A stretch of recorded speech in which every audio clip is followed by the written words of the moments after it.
Before we dive into today's podcast, this episode is sponsored by Rebuy, an end-to-end personalization platform for Shopify and Shopify Plus stores. Now, personalizing your Shopify store isn't a nice to have, it's definitely a must. Did you know that over 75% of online shoppers are more inclined to buy from brands that offer a personalized shopping experience? It's no surprise then that stores that embrace personalization, they see significant boosts in conversion rates and average order value and even customer lifetime value. So if you're looking for the simplest and most effective way to deliver smart, tailored experiences to your Shopify customers, look no further than Rebuy. This is a powerful platform and it has a suite of game-changing features. A few that I love. AI-powered smart search is really there to help shoppers find exactly what they need. They also have precise and well-timed product recommendations. Really, that's there to increase your cart size. And the best part, I love their smart cart. It's stunning and intelligent shopping cart experience. I would say it's market leading. It's the best. And with results like this, it's clear why more than 10,000 of the fastest Shopify stores have already turned to Rebuy to wow their customers and skyrocket their sales.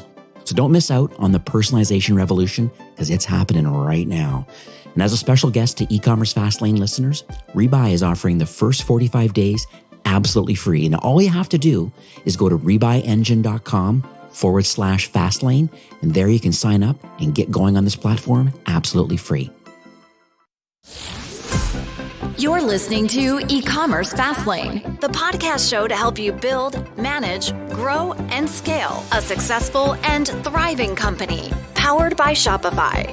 Listen to real conversations with partners and subject matter experts as they share proven practical strategies, platforms, and the best Shopify apps to help you accelerate your business. The time is now for you to improve efficiencies, grow revenue, profit, and lifetime customer loyalty. Please welcome your host, startup founder, and strategic advisor, Steve Hutt. Well, welcome back to Ecommerce Fastlane. I'm your host, Steve Hutt. Thank you so much for tuning in today. There's so many podcasts. My guest even has a podcast. We'll discuss that in a minute. But there's so many podcasts out there to choose from, and I massively appreciate the fact that you're taking time and listening to the show today. It's going to be a really, really action-packed show today, and I know I don't say that lightly because this is a very, very interesting market that we're involved in right now in 2024. Right now, this whole omni-channel experience, and now with TikTok, and you have to think about Amazon, you have to think about your Shopify direct-to-consumer store. And there's a lot of challenges around the competition, the acquisition costs. We know the ROAS is really tough right now and CPAs are really strong. It's an odd market right now. But I have an incredible expert right now, runs a company called Voltage. Voltage Holdings is their main company. Voltage Digital Marketing, an acquisition company. They're operators. They really, really understand what is going on from an omni-channel experience of a direct-to-consumer brand and how you can grow and scale and successfully make an exit. And so I'd like to welcome Neil Twa to the show. Thank you so much for being here. All right, my pleasure. Thanks, Steve. So, I really would like to hear it in your own words first. I've done a little bit of research. I know your website. We have a few questions lined up here today, but I just would like to understand your background and history first, just to kind of set the stage about who you are and kind of why you're here today chatting with me. Yeah, so to not make it boring and make it relatively quick and get to probably the most interesting things here we can talk about today, which isn't me, but I've been around for about 17 years since I left my corporate career at IBM. I was in knowledge management, human machine language, semantic systems, and AI, back when AI was, still making its way through the corporate world. And most people think AI is today, but I was working on systems at Monk and research that was actually touching into the quantum and Cray computing machines. Wow. And a whole lot of other stuff that I can't go into. But long story short, I've been in technology and business and development for a long time. Got to see the first mobile phone launch at Sprint and was a part of that team when the first mobile division went out. Got into lead generation and mobile lead generation through apps and installs in third-party countries like South Africa and stuff where we had dating offers like absolutely crushing it, which led to help raise series of fundings for capital and business. And then I got to the point where I'm like, well, heck, if I'm owning the front end of the offer, I should own the back end of the offer too, which led me to e-commerce, quote unquote, not just digital, but physical products. Right. So getting into the physical product space as a direct-to-consumer marketer Then discovered the Amazon channel as it was launching, past FBA, watched that happen as they acquired that company. And then by 2010, I'm like, well, I have to start looking at this more seriously. And then launched my first brands and got to our first seven-figure brand around 2013. So the growth of this market, the challenges, the opportunities, I've seen a lot. The economics of our country, I've seen a lot in our own business for the last 17 years. And there's been a huge amount of opportunity, but there's a huge shift that's happened since 2019 in this market, which has created adoption and changes and requirements, as you stated earlier, for an omni-channel presence in e-commerce now. Right. So the single channel operator days are pretty much gone as far as I'm concerned. No, 100%. I mean, and I thank you for sharing that, because I think that's exactly my sentiment right now too, is that, you have to learn to be an operator by having your own direct-to-consumer brand, but you also have to really be open-minded enough to say, you know what, you have to be where your customers are. It's like the craziness that's going on with SEO right now. Yeah. If people only are choosing to go for SEO only and having Google make the decisions about what a mess that's turning into, isn't it? And there's just so many fronts and so many ideas and so many things that people, and there's so much opportunity, and the bar is so low right now. Like you could literally just crawl like a snake over the bar. So the question goes to where do I put my time, energy, attention, and money at the end of the day? And I know you're very focused on Shopify, and I respect that. I've ran Shopify brands above 100K a month, but the end result is, at the end of the day, you can no longer just be single channel. You must be agnostic to the channel. You must be to the customer, to the message, to the narrative. And that can translate into the different psychology of buyers across these platforms. And I think that's where people get confused, because they have this kind of bit of naive idea that if I launched on DTC and I go to Amazon, everyone's going to want my product. Or if I go to Amazon and launch and then I move it to DTC, Shopify, or TikTok shops, everybody's going to want my product. And that's not exactly right. Every platform has a different psychology of buyer. The mechanics can be taught to a 19-year-old high school dropout. Ask me how I know. The end result is, if you don't understand your customer on the first channel, it doesn't matter where the second, third channel is. Right. And if you don't understand how to acquire that customer profitably, then it doesn't matter which channel you get on. You're not going to run the business very long. So before I jump into some of the strategies and tactics, we have a couple things that I know you want to share today that, more outside of the omni-channel experience and how Amazon and TikTok and others fit into the mix. But you also have different divisions of Voltage. And so can you explain just for our listeners about like all the different parts of the Voltage business? Because I think that might open their minds about kind of like why you're a great operator and the services you do offer. Yeah. So first and foremost, we run our own business. We run our own brand. I don't have a course. So do you guys put away your wallets and all that nonsense? That's not how this works. Right. We are consultants to brands. I've always been a consultant to brands and high-level companies and big pieces. That's what I was doing at IBM, and just translated that into my own management consulting firm when I left. So it is about the business of operations. You can't consult if you don't do. So at the end of the day, when it comes down to the differences in what's happening on your channel with ROAS, when it comes down to the differences with Amazon and the FBA fees and the inbound and outbound fee challenges, as well as just acquiring customers profitably through PPC and organic channels that Amazon is, there is, by numbers and specific processes you must follow today. Like you can't just wing it anymore. In the way Voltage is structured, it is that we will train operators as CEO operators to work at the micro level first as an operator, and then move into the CEO where they become an on operator. And the way we help them do that is if they get started and move along and they have a product line, and then we help them source to higher profitability and elevate their brand through what we call a green light process of determining value and profit, not at an emotional level, but at a data-driven level. As I mentioned, my whole background has been in data. It has been in the knowledge of data, the movement of data, the dissemination of data, the acquiring of knowledge and IP and intellectual capital from people, and translating that backwards into data. And so everything we have developed is data-driven. Okay, all decisions made on data. You can't run a business by the seat of your pants. And I think still so many people think that that's how it really works. Like we just kind of, we're just really good at guessing everything right. And so what we're good at is failing incorrectly. So we know the data that we can then learn from. And so as Voltage has gone forward, we then operate people the opportunity to work along with that, both in their structured brand, if it's a DTC or Amazon, or building up a new brand, and then give them the opportunity to partner with us later on, a walk before you run strategy, in which we kind of incubate them, bring an operator to the table, and they bring maybe capital, or they themselves are the operator, and we bring capital through our partner program. Or we move them into a full account management within our organization, and it becomes mailbox money to them, and our operations run the whole business through to exit. If we are controlling the business through to exit, it is a much easier way to exit, because usually the companies that want to buy will buy because we're the operators, right? And that's ultimately where we keep getting positioned. Or we'll go out and acquire certain companies in a specific format in our portfolios, and what we are working with now under a structured relationship with a company called Patriot Capital. They're a veteran-owned business, and our arrangement is to acquire 5 companies this year through their PE and acquisitions and home offices, and then we're going to place a veteran into the operator position. Voltage becomes the primary operator who will train them as an operator, a veteran operator.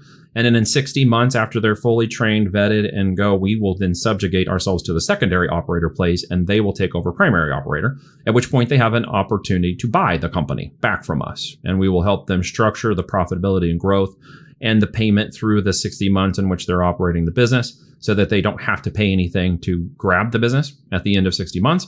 And then we still stay involved in the next growth and next level to home offices that can't deploy less than 25 million. And so we're elevating it up to another sale after that. Does that make sense? I know. Yeah. No, definitely. And one thing for sure is I'm going to kind of maybe expand a tiny bit on that through the show notes. I'm definitely going to put some links and stuff to the Voltage digital marketing, the voltagedm.com website to kind of, because it talks, you have some really good case studies and some real people in their own words, as you say, that are talking about like the service that you offer and just how you have helped them become better operators because you have done it yourself. I just love eating your own dog food, to be honest with you, because got to these days, right? I mean, we're getting to be a very smart consumer market. We have a lot of data at our fingers when it comes to purchasing and decisions. And, you know, I know a lot of people want to initially think that everything on the internet is a scam, but yet they still use the internet. Yeah, I know. What it gets down to for me is I spent a lot of time developing my relationship into the internet and the interweb and all of this stuff. And my name is very short and my brand is a 1-letter word. And so I spend a lot of time consolidating who I work with, right, so that it stays very controlled. So I am not one of those people who wants to put 100 people a month into my business. We put 5 to 7 people that are qualified. I don't have a sales team. Everyone speaks to me. Right. So everything is gated and vetted to ensure the quality of the operator. In the same way they're looking at us, I'm doing diligence in reverse. And there's no fake scarcity in that, because I technically want someone who's going to go for 3 to 5 years in the business that they're going to develop that I eventually want to acquire, because that's part of our model. So I have a long-term vested interest. Everybody's like, well, what's your 3 to 5 year plan, Steve? And it's like, well, if you're working with me, it's going to exit a business. If it's going to exit the business, it's because I helped spend enough time with you over 3 to 5 years that you will have a successful business that's worth buying. The same way that I homeschool my girls, because I want to spend time with them later. I want them to be good people. I want to be around them. So if I homeschool them and train them up, then they'll be people who I can be friends with later, and I'll actually want to have them around. I love that. I'm going to pivot a bit to a couple topics that are on top of my mind right now. I know these are topics that I see people messaging me actually on social and stuff. Number one is, and I want, because you're boots on the ground as an operator, I want to know your take on cookies right now, the kind of cookie apocalypse that's happening, iOS 14, all 15, all the stuff that happened with Apple and the privacy things. Because people are really worried about the 7-day attribution window and stuff like that. Oh, yeah. And so I'd like to hear your take on it and kind of what you're doing that you see successful. So one of the ways that I've been avoiding some of that is, by pricing and by value, I intentionally don't look at CPL cost or even CPA cost in the same way maybe some of you do. Okay. So I look at it in terms of, if I can gain first customer acquisition, I've already won. It really gets down to how I follow up, how I control the message, and what value is provided to the customer after that, right? So when it comes to things like dealing with market changes and conditions, I'm more adaptable to go with the flow and not be as concerned. There are ways to develop certain mechanisms to avoid those complications like CPMs and stuff if you're adding a specific higher value. If you're trying to sell, for example, a $10 product right now, you aren't going to make it, right? Fair enough. For us, we sell $50 to $150 in retail price point. We require our products to have more than $12 in net profit minimum on our channel. Okay. We have set certain criteria for brand and type of products that go into those brands to ensure profitability of P&L. So there are just compromises we're not willing to make. And it's not as easy for a startup to do that today. We're more capital intensive now than we were 10, 15 years ago. So we've gotten, blessed to be in a position to do that. And I realize not everyone can do that, but you have to understand that if that's where the market's going, that's where you have to go, or you simply can't play in it. Right. So in terms of attributions and iOS and stuff, I'm not as concerned about those things really at the end of the day, because there are other mechanisms to get around them. Right? Go to High Roast with Alex Becker if you need to track these things properly. You're going to track it properly, right? Even with changes in CPM and costs like that, you still have to, you're going to have to adapt and pivot. This is probably the year of the pivot as much as Business Insider said it was the year of the creator. The end result is every year pivots, and with inflation and economy and changes in the economy, you're going to have to pivot as well. So you can literally yell into the wind, or you can use the wind to lift your sails. It's just, it comes back to the same old dumb analogy of it's glass half empty or glass half full, right? There are all those challenges. They are not one of them a fault point that collapses the whole business. It is a series of fault points like an avalanche that collapses it. Right. Kind of reminds me of this RFM modeling, this recency frequency monetization strategy. And I think that's one of the things that I hit home a lot with the brands that I used to manage at Shopify was I always say, yes, net acquisition, try to get one as your first customer as cheaply as possible, but having a high AOV and then having some profit, as you said, at least $12 or so or more, just because the net cost of acquiring. But the next step is that, is there data to say, well, if you bought product A, statistically, we know that these are the top 3 product B products that bought in this time frame. And there is technology right now, certainly through third-party pixels and stuff of using Triple Whale or Bloomreach, there's quite a few out there, not just using the Facebook and Meta and TikTok pixels and then having their attribution windows around all that, having third-party tools to kind of help you say, no. You've acquired net new. Okay, but the second sale, which is really where the profitability starts coming into the equation, it's just like, but here's the right timing and the right channel to acquire that second sale. And that's very important. You say the timing and the channel. So it's not if you should do these things, it's really when, because when becomes a matter of execution and knowledge, right? You may not have the knowledge yet to get into, say, an Amazon platform if you're on Shopify. Correct. You may not have the right knowledge yet to take your Amazon brand and put it onto TikTok shops. So if you do it, it's a really matter of taking the time to exercise the ability to learn the skills and the tools you just mentioned to get that channel actually open. And at the end of the day, understand how your avatar, your psychology of buyer works on that channel versus another one. Right. Someone on Amazon is a very different psychology of buyer than someone on TikTok shops, right? But here's the thing. They cross over a lot. Yeah. So when you're talking about attributions, windows, and AOVs and increasing your value, one of the ways that DTC sellers should do that to reach their consumer is to get a spillover channel. They should have an Amazon channel where their brand is recognizable, because if you grow this 50, 100K a month and spend in the Meta AdWords front end channel DTC, you're going to see up to 18% of that fall back to an Amazon, right? They become the fallback channel. Right. That halo effect that occurs means you've found money most likely to increase not only your AOV, but your customer value and your lifetime value of that customer by opening that additional channel to ensure that you could track up to 18% of your forward spend backwards into a secondary channel. Okay. They're not falling over to TikTok shops right now from Shopify, and Shopify is not getting TikTok shops to fall over to them. They're falling backwards to Amazon. Right. So if you're on TikTok shop, we're getting up to 25% attributed halo effect back to Amazon, which is lifting the Amazon brand. Yeah. Well, and I'd add too that the SEO value of Amazon, just from an organic search perspective, it's huge. It's just massive. It's a massive domain authority. It's 99 plus. It goes to YouTube. It goes to Google. We rank a product on Amazon and it shows up on the top page for Google. Right. We take that keyword and go rank it on YouTube. Bam! You just hit the 3 largest info-based search engines with SEO. Yeah. All the way down for your reviews, the questions that are asked on Amazon, the individual review pages. There are multiple points, not just your single listing point, in which Amazon SEOs into the search engines. So that's a huge amount of power, right? You want to itemize a particular keyword of top search or search quality that is targeting top sales for you on Amazon. Go put a blog up with that keyword. Right. This is not rocket science.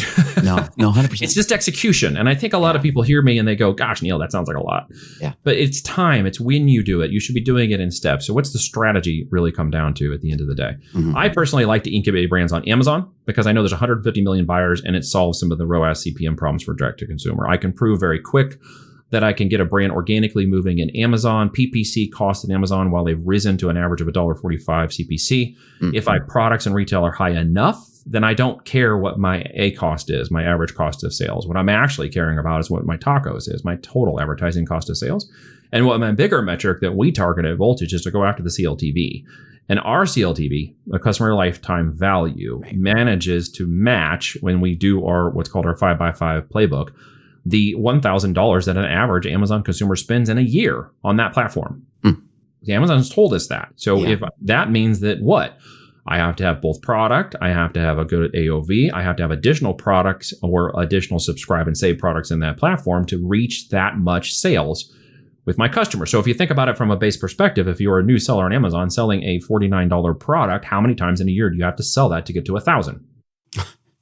Okay. Yeah. So see the problem? Okay. Yeah. So now we need to do what? Put more products on Amazon in order to get to 1,000, in order to get enough of them backwards and to subscribe and save in order to get our AOV up. So then we've got to put for gear, accessories, and other products that do complement all the product types and variations that an Amazon buyer is going after. An Amazon mom buyer who buys one thing for her newborn baby is going to buy 50 things for her newborn baby on Amazon. And if you don't have enough of that product in Amazon, you're not going to gain her market share. So once I know that I'm after that, I know where my product plan goes, right? I've got to back into a quarter by quarter growth model to get to a base of products on Amazon. Most Amazon core sellers, or even most Amazon sellers, don't have more than 5 sellable SKUs in the market. That's your opportunity if you're listening to this today. Yeah. With that amount of SKUs, I then know that I have a number of hero type products that I can then go test on TikTok shops, which you should absolutely be doing. And by the way, some of the best selling products on TikTok shop right now were really hot in 2015, but I would not sell them today on Amazon. Now, how do you solve that equation? Well, there's Shopify. There's direct to consumer, right? There's another channel to opening that up. And if you turn that into a, maybe not a loss leader, but a first market product, then you can look at the secondary and tertiary products, okay, or profile 2, or 3 avatars where you get to that 50, 150 and above, and then get those products in the market next. It's interesting I was just going to make a comment too about the Amazon thing, because I had a lot of brands that, like I said, in Shopify that I was working with, and they were apprehensive about going to go on Amazon. And I said, no. At least put a small selection of your products up there. Maybe not all colors and all variants, but at least test to see where the market actually is as relates, because I think there is that blend over effect of being found organically in Amazon. 100%. How do you do that real quick? Yeah. You go to Amazon and you type your brand name in. Like we did this with a guy yesterday. He's like, we don't have an Amazon presence. I'm like, okay, well, give me, what's your brand? And he's like, here's my brand. And we went to Amazon and live. I showed him. We started to type in the first 3 letters of his brand, and all the top 10 search results for the first 3 letters were his brand. Right. So if you guys do that right now, you'll find out people are looking for you on Amazon. That's found money. It is. And what they're doing is they're buying your competitor's product, and you paid to acquire them in your funnel for, $150 CPM on Facebook. They went over and bought something else on Amazon. So you've got to look at these as strategies. Okay, yes, there's tactics, and yes, you can really screw up Amazon right now because they've made some difficult things in the market to defend themselves against Chinese sellers and other marketers. Right. So they've made some complex challenges. They are trying to, in all intents and purposes, if you are listening to this and you're like, hey, Neil, myth 1, 2, 3, 4, 5 on Amazon, like we can line up the narrative, right? They're all saturated. There's no opportunity, no makes money, and Amazon's charging you too many fees, right? Okay. How do you overcome all that? Our fees have all gone down. We're actually more profitable. And I'm actually excited about what happens in the next 2 months, because maybe 50,000 sellers are going to run out of the market. And who are they being forced out of the market? Retail, online arbitrage, and wholesale. Okay. Amazon doesn't want them on the platform. They've kind of taken advantage of a feature function set that they put in place years ago that really isn't for private label. It's for someone who wants to jump on a listing and sell somebody else's product. And that became a huge thing, right? The whole online, and by the way, Amazon automation scams with your, sharing profits crap and flipping products for profit on their platform. Don't do that. That really is a true scam. Horror stories of people coming in losing hundreds of thousands of dollars on those programs. Do not do that. Run your own business, own 100% of it. The end of the story is that they're pushing those people out of the platform intentionally, right? Because they have the highest return rates on their products. They want private label sellers. They want brand builders. They don't want you flipping products on their product. They don't want to be eBay. They don't want to be seen like eBay. They don't want to be like a Walmart. They don't want to be like a garage sale. They want to be seen as a high-end private label brand builder who controls the message from, door to door and last mile. And if you're taking that away from them, you're going to suffer. So I'm seeing businesses that may be doing $10 million a year in the wholesale arbitrage online space that are going out of business. Right? Yeah, I have another thing that I want to chat with you about, because I've also I have a direct story around this, where this was a hair removal product, a very famous brand, not on Amazon. Well, sorry, they started Amazon. So they had their own store. They were doing FBA, doing their thing. Then Amazon said, no. We love this product. So there's two things are going to happen. Number one, you're not going to sell on here anymore. Or number two, they force them to say, no, we're going to buy your product in wholesale and we're going to sell it on behalf of you on our network. And so, I'm worried about Amazon's power and having a lot of data and knowledge around best-selling products. I mean, Amazon owns hundreds of private label brands that they've acquired that people don't even know that they're even owned by Amazon. So I just want to understand your thought process around, should anybody be scared that Amazon has all the data around successful products? I don't want to bring up a shoe manufacturer who chose to not want to sell on Amazon. They just knocked it off. But I don't want them to come across as Amazon being evil, because they're not. But I just want to know what your lay of the land is about data and their access to it.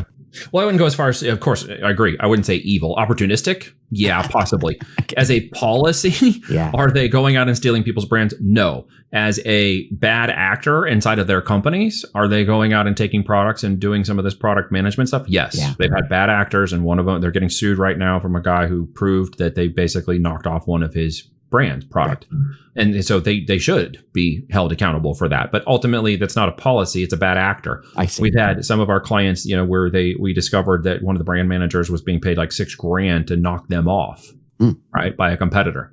So if you want to talk about the evils of the capitalistic market, which has a boundary. I love capitalism, but more than I love the other isms. But there are boundaries of capitalistic things that can be bad in this market, in all markets. And frankly, you can attribute those problems to Meta too, right? Like when they had a little bit of battle here a few years ago, I got my account shut down because I was saying the word Amazon, and they got into a feud with Parler, right? I got my TikTok shop killed last year with my ads account because they were launching TikTok shop and I was saying the word Amazon. So they just retroactively killed all my ad campaign, right? Oh. So just ahead of launching TikTok shop. So there's the evils of platforms and competitive things that we can fall into playing on any platform space at the end of the day. And when we're in their backyard, we got to play. It's like going over to the neighbor's house, right? You can't just take off your undies and get in the pool. You have to remember whose neighborhood you're playing in and what backyard you're in, right? Because there's kids watching. So at the end of the day, do they do things that are nefarious? To some degree, they do. Have I seen it as a policy for the company? No, I've seen bad actors. And it's easy to blame the company for bad actors. Now that comes back to policies and internal management stuff that they need to resolve. They are being sued by the FTC right now because they are having issues with brand and pricing and fees structures. And it seems to be that they are overfeeing their people. But if you look at it objectively, there are reasons why they're doing that in the business model. And part of it is to sustain economic conditions and changes in market. It's to deal with all the returns and other stuff for inventory. There are reasons they're trying to change the business.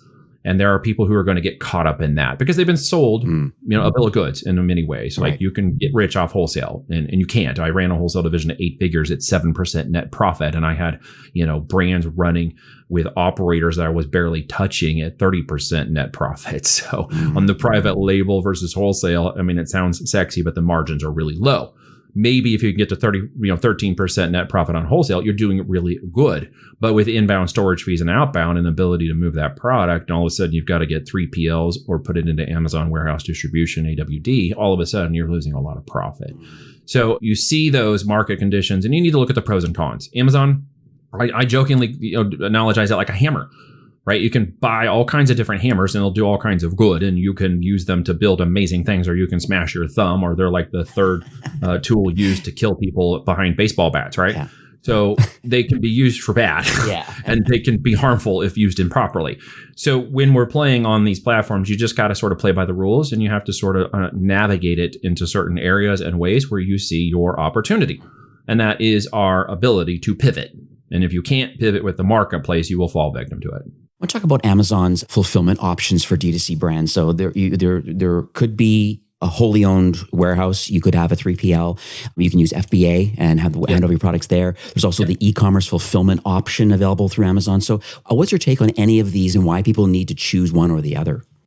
Well, if they're brand new, you're going to get a 5,000 unit minimum when you set up your first seller account. And that is for Amazon's fulfilled by Amazon warehouses, FBA warehouses. Right. During the capacity growth of that 10-year jump that happened in 3 months in the first quarter of 2020, they went out and started buying all the warehouses space they could get. They were in hypergrowth mode. So they bought all these warehouses and they created a new division called AWD, Amazon Warehouse Division. Right. And originally they let us just put all the product we wanted in there, and then they turned it into an auction formatting. So you have to kind of bid on the space for how much you need. And then you can have that product sent to the AWD warehouse, and it automatically checks in like it hit the FBA warehouse. Okay. So you have additional capacity growth with AWD. Do the pricing right, structure your profit correctly, and it's a really great option. We have third-party companies, the 3PLs on the East and West Coast. One of them is a client of ours on the West Coast, and they keep rates pretty strong for us because we move decent volume. So there's another place to pull it over. When you look at Amazon as a basic logistics company, well, they're the 6th largest logistics company in the world now. Okay. They're a juggernaut. Right. It's a miracle the damn thing works. Right. The end of this is that I can move a TikTok shop brand in now with MCF or multi-channel fulfillment from Amazon and use it like a third-party drop shipper. So if I've got product selling on Amazon, I don't need another 3PL or AWD from additional product line. I can have the TikTok shop basically be fulfilled in less than 2 days by Amazon. I see. Okay. Oh, that's so amazing. That multi-channel operates really well. And you can do that on Shopify too. In fact, for a couple of years, Shopify took off their option to do that, and they just put it back recently to give you the ability to do MCF fulfillment through your Shopify. So when I look at it from logistics and cost, as long as the numbers work correctly, then I have Amazon as both a backbone, a spillover, and from the halo effect, and a 3PL operator that allows me to expand into Shopify and TikTok shop fast without going through a whole lot of logistical and mechanical problems. Since you're deep into this too, it's more for my information, and I'm sure my listeners are curious about this, but Shopify acquired Deliver for like $1 billion a few years back. Yeah, and that was part of their expansion plans for Shopify's fulfillment network. And that clearly, Toby kind of pulled that back and said, no, this is not working. And then it kind of got sold off last year. And so what's your take on that? And why do you think it didn't work? Well, keeping up with the juggernaut of Amazon is terribly difficult. They're like 28% of the market share, headed towards 38% here shortly. Because of that, it's such a hard push to compete with them. The same way it's hard to open a grocery store today and compete with Walmart. So if you're going to, you've got to come up with something like Trader Joe's. Like Trader Joe's per store averages more per customer per store than Walmart does. Right. So they're much more profitable. They're more agile and they're smaller, and they offer some unique values you can't get from Walmart. Sure. So we take that same thing, and we got to say, well, Shopify just made something that tastes like chicken. It didn't taste unique. No. Right? Like they didn't even put any jerk seasoning on it. Like, come on, like this was nothing. And so it didn't work. TikTok Shop might be about to fall victim to that too. They're opening what's called FBT, fulfilled by TikTok. And they're now wooing some top sellers to come in and beta that. And so you can store your products and have it shipped in 2 days or less through TikTok. So the opportunity for that might or might not work because TikTok has more of a platform to consumer role, which I know that Facebook is going to have to do soon. And maybe even X is going to follow this platform as a marketplace and incentivize, because there's just a great connectivity between the affiliates and the ability to deliver product, and the accountability and violations program they put in place between them means that I can put out 100 sample requests, and all of them are going to leave me a video or they're going to get dinged. So no longer do I have to try to track people down to find out whether or not they're going to leave a video. I know for a fact they are. So, and then I can check all kinds of stats on TikTok too about affiliate side, in terms of their gross volume, the legitimate numbers they're running, their legitimate connectivity to the platform, and a whole lot of things that validate who I can actually choose to affiliate my product. Affiliation of product is going to be 2024. I'm going to talk about TikTok shops in a minute too, because I have some AI questions in health and wellness space. It's so interesting. So I believe that the new acquirer of Deliver / Shopify's fulfillment network, this Flexport company, I think they're probably really the only, just because they're soup to nuts from importing containers from China through to their whole network now, and then owning part of that whole Deliver network. So I think they're an interesting acquirer, and I think there is some potential. But I do agree that Amazon has a foothold. Do you have any comments on Flexport at all? I don't know. That's going to go truthfully beyond my knowledge at this point. So I can't answer. I'll just say I don't know because I don't deal with it. Fair enough. Okay. So the TikTok shop, so this came on my radar in the last, I would say maybe a month or so. And now with AI being so popular and AI generated images and people creating really fast and snappy scripts, and they're selling supplements and health and wellness products on TikTok shops. And there's guys that are literally making $100K a month or more, really selling as affiliate partners. So what's your take on the affiliate and AI generated kind of scripts and audio and snappy, fast kind of things that people are producing now with a TikTok shop link at scale? That's on the affiliate side. So selling other people's successful products, and there are great tools out there to see what is successful in other networks or even on TikTok, and just kind of piggybacking along with that on the affiliate side. Or is there also opportunity in TikTok shops doing the same process but on a private label? Yeah. So the overarching answer to your two questions is yes. Yes to the creator and yes to the TikTok shop with creators or affiliates behind you. Let me explain this. So as a creator myself, I got started on it about 6 months ago to go in and be a creator and just start affiliating products so I could see from firsthand and from my own experience how to move products, how the videos worked, how the AI versus faceless versus face videos worked. And started a little creator program for my client list and brought in some additional creators and stuff. And we've got a couple girls doing about $1,000 a day in profit right now on the creator side. So that is a huge opportunity. We call it the Simple Profit Playbook, which is literally just building up little videos of affiliate products. And with the commission, you make a video, you track it. It is so easy. It's ridiculous. If you want to make a side hustle, check it out because it's really stupid simple now. And as Business Insider said earlier, it's a year of the creator. So there's a lot of brands that want creators and understand the value of them. If I give away a 25% commission on the other side of the house for somebody who becomes a creator, that is a really cheap cost of good versus $100 CPM or a $90 CPA cost on an acquisition channel. So, and I can go out and reach thousands of these creators who want and are hungry to make money. And as I can get a flurry of them moving who want to produce the product and actually start producing good videos, some of them are faceless, some of them are on camera, some of them are AI driven, then they want to promote it more. So if some start to pop off, it goes great. So I literally just did a podcast with a gentleman yesterday in detail about this. He's a friend of mine, and I got to talking with him about this and said, hey, you better come on a podcast and tell me, because he's doing about 10,000 a day on TikTok shops right now. And so what he was explaining, and I'll tell you in his own words, because my experience with TikTok shop on the brand side is a little smaller than his at this moment. He's doing over 200,000 a month. We're not there yet, but I can see where we're going to get there. Was that, about 100 sample requests he gives out, 80% of those will maybe make onesie twosies. The 20% he'll make 10, 20, 50 sales a day on, and then one or two of those 100 requests will pop off. And by pop off, I mean it will go into the millions, and then he'll go into the thousands a day in sales.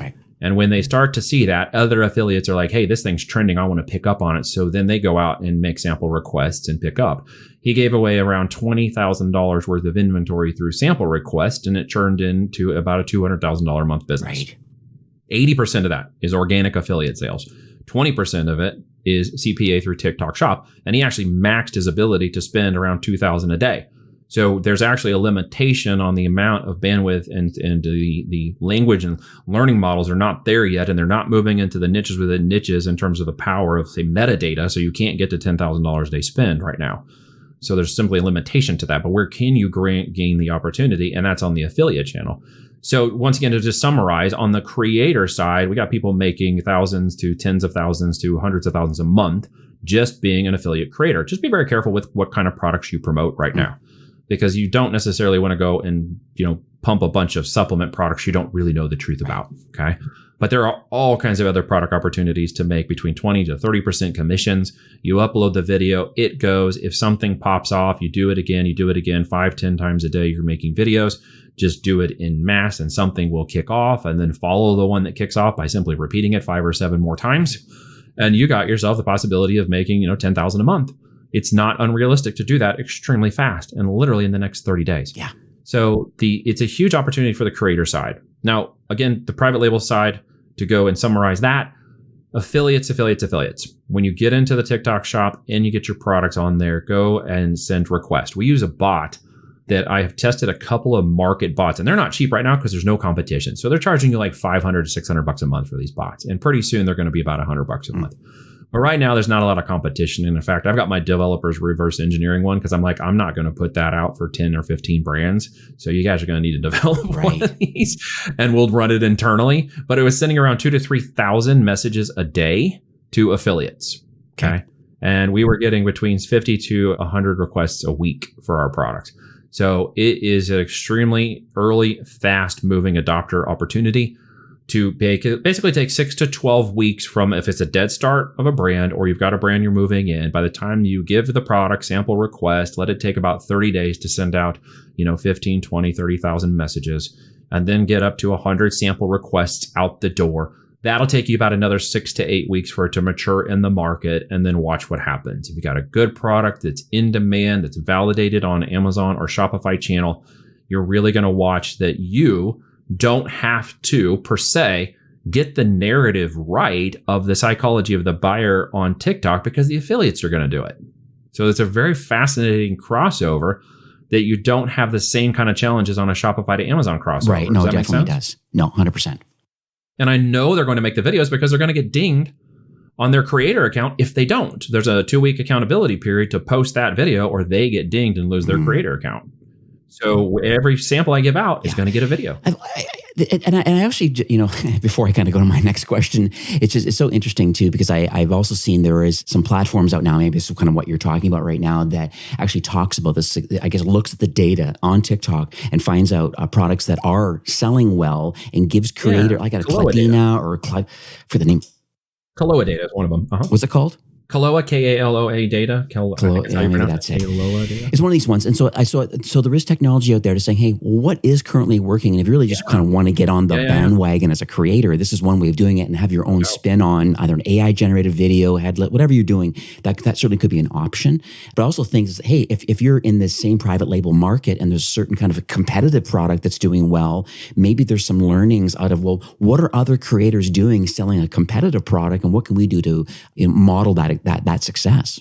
Well, you can go to voltagedm.com/simple profit playbook to learn how to become a creator and to do the research required to give you the product ideas. Okay. From a brand perspective, being a creator, you then see into the marketplace and into the marketplace and the product, you can see how many units they're moving. You can see how much commission they're getting. You can see their copy. You can see their graphics and images. And you can see roughly how much they're making, which you cannot do on other platforms at that level of disclosure. And because of that, it's very easy for you to discover products that you can test relatively fast. Now, here's some of the gotchas to be aware of. You got to deliver it from the United States in 2 days or less. Yeah. So you can't AliExpress drop ship this stuff, just so we're very clear. Sure. Okay. Yeah. You have to be able to produce samples and products for the affiliates. So there's going to be some cost for this. It's not a free mechanism. You can get signed up for free, get a seller account and put all that online. Mm-hmm. And right now, by the way, they're subsidizing anywhere between 30 to 50% of the sale. Mm-hmm. So my buddy I was mentioning earlier with a $60 product, there's at one point they were subsidizing 50% of that. Oh, wow. Right. So he, after cost and stuff, they were paying about $24, $29 for the product and the rest for him was profit.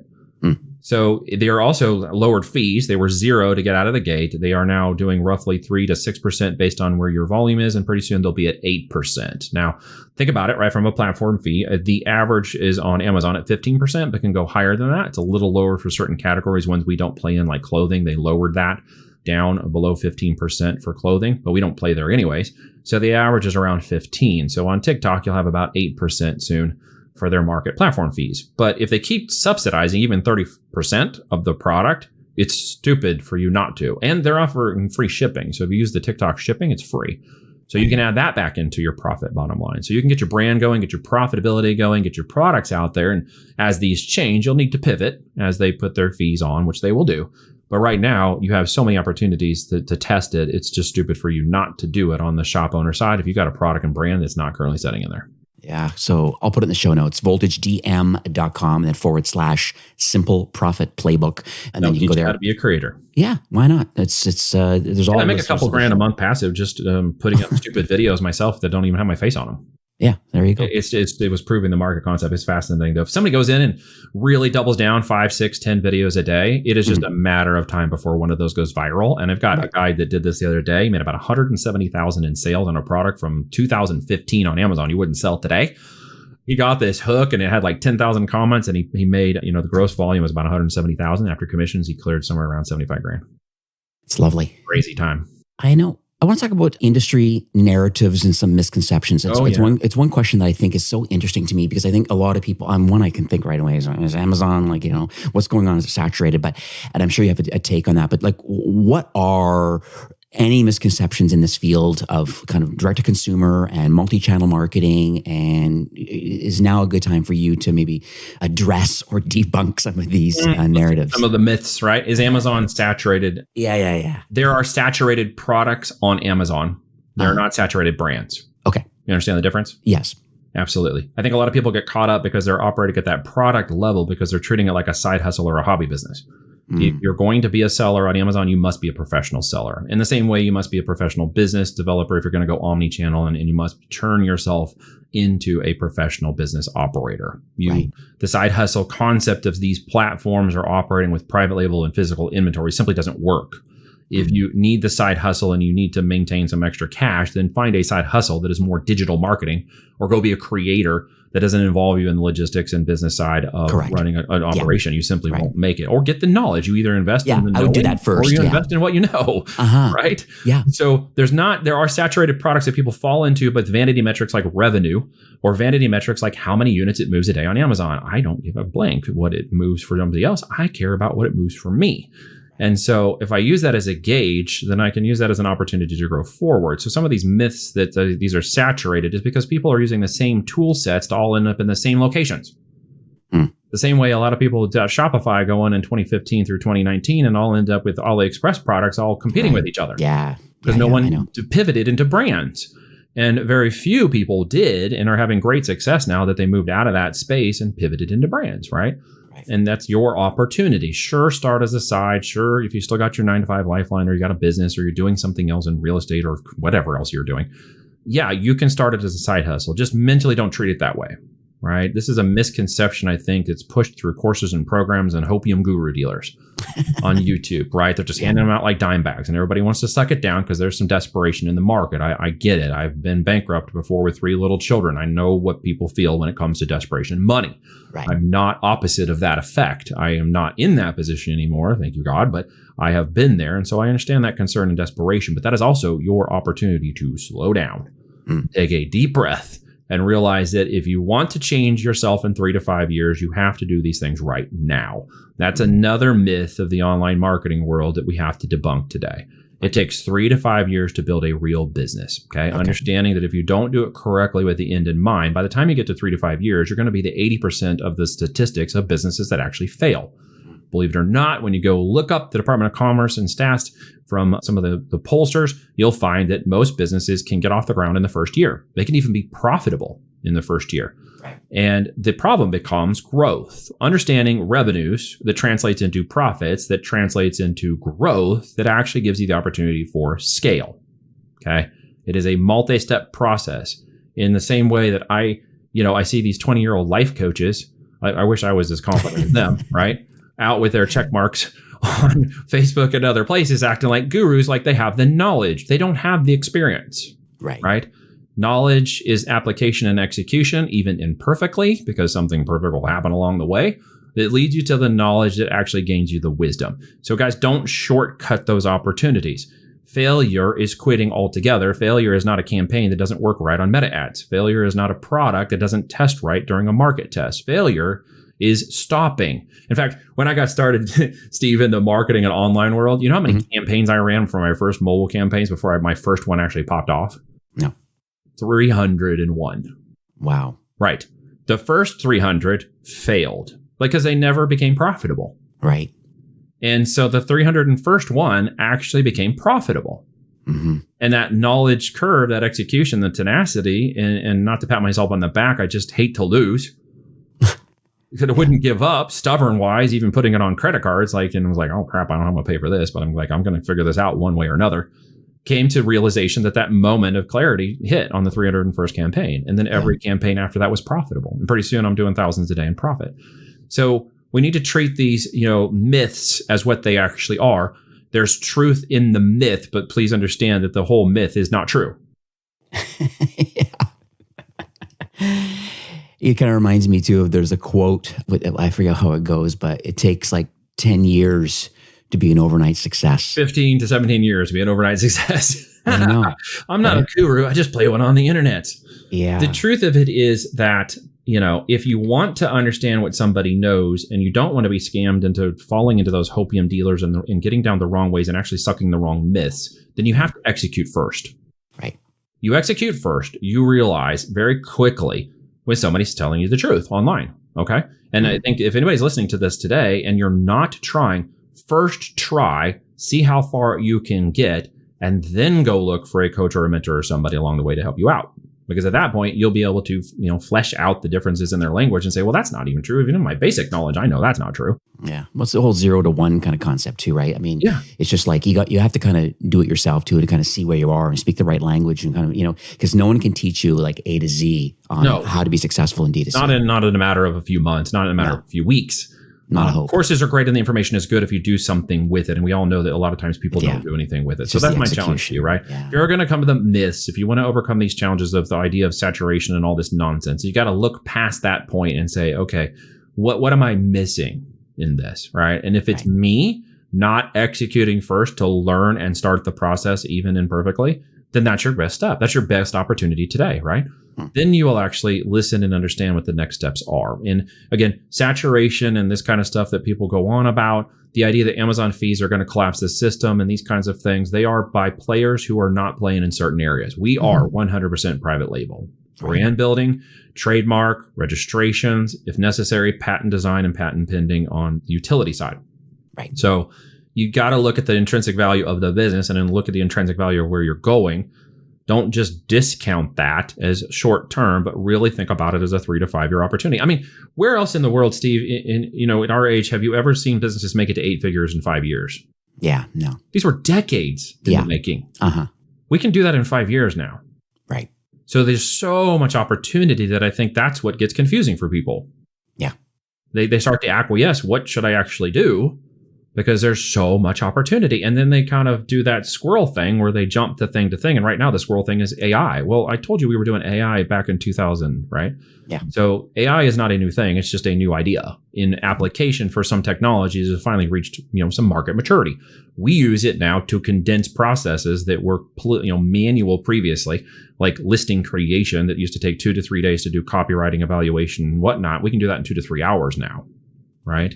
So we can do images and graphics and photo shoots that used to cost $5,000. We can do that for a couple $100 now. Right. So AI is just becoming a tool, again, like a hammer when swung correctly, that can do good things. But, if you're going to go do AI and you want to be good at it, then go be a prompt engineer. There's $300,000 job recs out there right now to be an amazing prompt engineer. Like, again, there's so much opportunity. Don't miss out on it with your scarcity limiting mindset and don't buy into it with the hopium stuff. Yeah, I got the poster on my wall about the growth mindset and the fixed mindset. Trust me. Yeah, right? I'm well aware of that. Again, there's truth in 80% in every joke, right? There's truth in all of these jokes. But at the end of the day, it's application and execution that I look for when people come to talk to me. When they come and say, well, I never tried this and I hear all this nonsense and not whatever, I'm not going to try to convince them. Right. That's not what I'm going to do. You understand? Yeah. The affect of it is that if they have walked some process, okay, and they have some little bit of scarring in their walk, then they'll most likely be ready to do it the right way. So what happens when brands, is a slight pivot to another topic I'm thinking of about internationalization and, with the China market, the India market, and then, other non-English speaking locales. What's your take on that? Should brands double down on North America first and then choose other English speaking countries next? Or what's the opportunity worldwide? Yeah, I mean, the worldwide global DTC, everything is huge. Like it's going to be 6.7 trillion, if I'm not mistaken. Department of Commerce, Forest Research, go double check my stats, but I believe it's about 6.7 trillion. It's huge. Okay. America's about 1.1 last year, 1.3 coming up. Okay. So at that rate, you look at the platform specific, and for Amazon, if we look at that one first, the .com for United States, Amazon.com makes more than all the other ones combined. Right. So if I'm going to go play in a channel and take time, I'm not going to the other channels. In fact, I don't sell any of the other Amazon channels. Yes, there's opportunity. Yes, I'm sure somebody who plays on Amazon will look at this and say, well, that's dumb. Why don't you get in the other channels? Well, because in the American market, we are the consumer market of the world. Okay, they follow all around the world. Yes, there are opportunities to niche in certain areas and carve those out, and it makes sense to do that. For us in the Amazon world, starting there, we won't mess with the other marketplaces. When we go D2C with those channels, you are now international, right? Except for TikTok Shop, which has a limitation to some degree because international sellers cannot get on TikTok Shop very easily right now without going through a whole lot of hoops. Right. To do it. But there are other channels of international that TikTok will get to shortly. So it's a big US play right now on that platform. Of course, website, WooCommerce, and Shopify go out to that side and you can touch the entire world, right? So that's a huge opportunity to expand into channels in which the specific audience or reach of that audience makes most intent in search. Because it's, again, not if I do that, it's when I do that. You can't eat the quote unquote elephant all at once. I know people have said this over and over again, and I really need people to hear this. I do not let a seller, or quote unquote, I do not advise that a seller within my group and control of my client base who's working with us focus on a second channel until the first one has gone past 7 figures. I see. Focus until one channel is successfully profitable, brings you from the micro to the macro level in which you can then bring resources and other people to bear. And then your time, energy, and attention can be focused on opening the next channel because it's going to take its time, energy, and attention and money to get the avatar, the development, and stuff right. The only caveat I play with right now is if we have a successful market launch that tests the product successfully and goes into a full product launch on the Amazon channel, we will now go over with the full product launch and open the TikTok Shop channel. Because now we're looking at a lateral to lateral SEO based organic engine that's crossing over between the two at the algorithmic level. I see. Right. So there's a huge, you can't do that with Shopify, right? Because TikTok Shop has an SEO play. Right. And it's built into the platform. So when I do that, and then that traffic is crossing over, they're going to Amazon. I see. So with that SEO and opportunity, I'm now hitting both of those channels. And on a product launch, that makes it the right time to do it now because it's actually matured well enough into some of their policies and platforms. And even now, there's still violations and other nonsense to play around with. And not all products will get officially approved on TikTok. Ask me how I know, especially in like the health and beauty space. Very difficult. Be careful with that because it's going to be challenged to get it on there. But once it's on and it's going, there's an opportunity for those things to cross over SEO wise, both internally on TikTok and back to Amazon. They will both get a reach, and you're going to reach an organic influencer and SEO driven component of that. And then I would move them into Shopify next if they go successfully on those two platforms, just to stabilize the DTC platform and do the follow up processes and everything for that brand later on. I'm going to add to the Shopify side because it's kind of more my forte and expertise. But the Shopify's Markets Pro product, which I think is powered by Global E, and it's so interesting because it's so easy to turn it on right now and gives you language and currency and local payment gateways kind of outside of Visa and MasterCard. There's a lot of local methods of payment in different countries, and there's a legal term about the fulfillment of the product into international markets, and it's all managed through Shopify's kind of Markets Pro product, which I think is powered by Global E. I just want to throw that out there that anybody listening today, if you're just wholly only maybe shipping domestically in the US and you want to start shipping into Canada as your next opportunity, turning on Shopify Markets is a great starting point to at least have Canadian currency and duty and tax in cart. That's a good starting point. And then when you want to start moving into European markets and otherwhere, then you move into the to the Markets Pro product. And that will allow you to have them be the legal owner of the product, and it transfers correctly through DHL's kind of express shipping options. Awesome. Yeah, it's great to know. And you're the expert on that channel, no doubt about it. So I'm listening. Absolutely. Well, this has been I have 3 pages of notes right now. So I've learned a ton today. I want to thank you so much for coming on the show today, Neil. Is there any kind of final kind of parting notes and things or any kind of takeaways, kind of next steps for those that are listening today? I think in simple summary, your opportunity begins at the end of your excuses.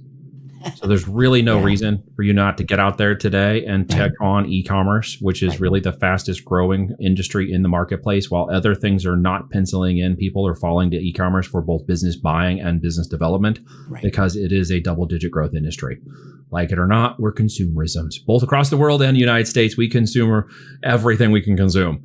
So there's huge opportunities to do it the right way. You can fail up in this by products that don't necessarily go well, launch another product. So really at the end of the day, I think the overarching theme should be that building a brand is your opportunity, not just flipping products for profit. That was like years ago. You got to get out of that mindset, and that hustle thing mindset that people do drives me nuts. Yeah. And you got to think about building a business that actually turns into a saleable asset that is worth more in the end than at any time during the business building phase. And that is building the business for exit. So I want that to make sure that people understand that like building a house is not just the one you're going to live in, but it's something that you could flip for profit.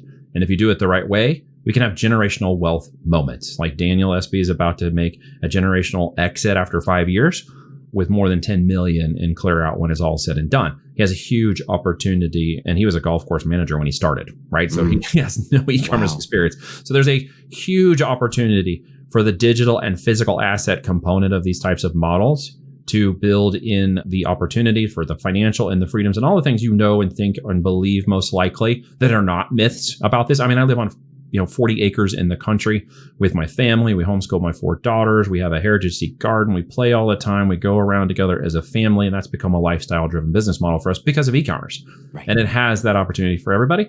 But make no mistakes, pros and cons were the goal of today's call, not to just glorify everything in its ignorance, but to make sure that people have a good baseline of understanding and the opportunity. And I hope that was well translated through the call today. Yeah, no, I think it was lovely. I know we kind of chatted in the green room before recording today, and understand that you'd have a little kind of a special offer for those listening today that's saying, hey, I want to go to the next step. And, hey, Neil, are you, your team is Voltage. Is there an opportunity here? Potentially, you said you only 4 or 5 partners kind of you were able to take on at any one time, but you do have courses and different things. So just I kind of throw back to you, what sort of are next steps if people want to kind of start working with you potentially? Yep. So Business Builders is where we start people who have no experience and want to build a business and get going and work as in an incubator format with us over 12 months with a performance goal attached to that, where I put some money and some skin in the game. Okay. So if I feel you're a good fit, I'm going to put up 10K skin in the game against our fees. And if we lose that, which I hate to lose, we're not going to lose that. So we got some performance-based skin in the game, I believe, with working with people. If you go to voltagedm.com and you apply, we're going to have a conversation. You're going to talk to me. There's actually a disc assessment profile you go through, because we have a long-term opportunity to do many things in business, including the acquisition and exit of companies. So this fits well with people who are at the business builder life stage of their, getting out of their 9 to 5 and things like that. It's not really for somebody who just wants to get into a side hustle. It's a real business operation at the end of the day. And then, the acquisition side and the PE side and the investment side, we talk about all those things as well. There's a free training on there to kind of learn a little bit more about what we do. We have a book out that just launched in January. I don't know if I mentioned that to you, Steve, or not, but it is available on our site for 70% off at voltagedm.com/book. You can grab a digital copy and a paperback copy of that book, Almost Automated Income with FBA, where I go through how we set up systems, processes, technology, and people to really turn this into a truly lifestyle business where our operators allow us to run companies. We have 8 of them, and it takes about 4 operators, 20 hours a week to manage it once you set this up right. So we teach people how to do that through the book. We wrote the book. So for you guys to learn and adapt, which I appreciate greatly. He's been trust along the way, and then decide if you want to reach out, you'll talk Kevin to me. Harrington, original Shark Tank cast member. And so I had the honor of having him be able to write the forward for the book. Yeah. Yeah.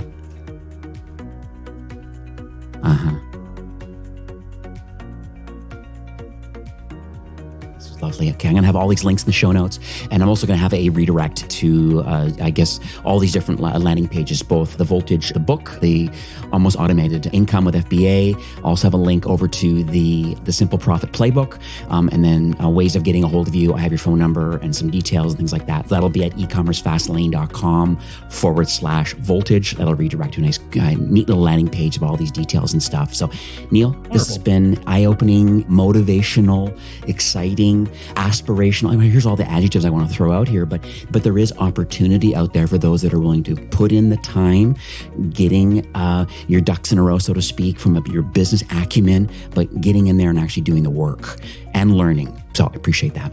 My pleasure. Thank you for having me on. I'm honored that we got to spend some time together. All right. I appreciate you, brother. Well, that's it for today's episode. I'd like to thank you personally for being a loyal listener of E-commerce Fastlane. It's my hope that this podcast is offering you a ton of value through growth strategies, tactics, and exclusive insider tips on the best Shopify apps and marketing platforms, all with my personal goal to help you build, manage, grow, and scale a successful and thriving company powered by Shopify. Thanks for investing some time today and listening to the show.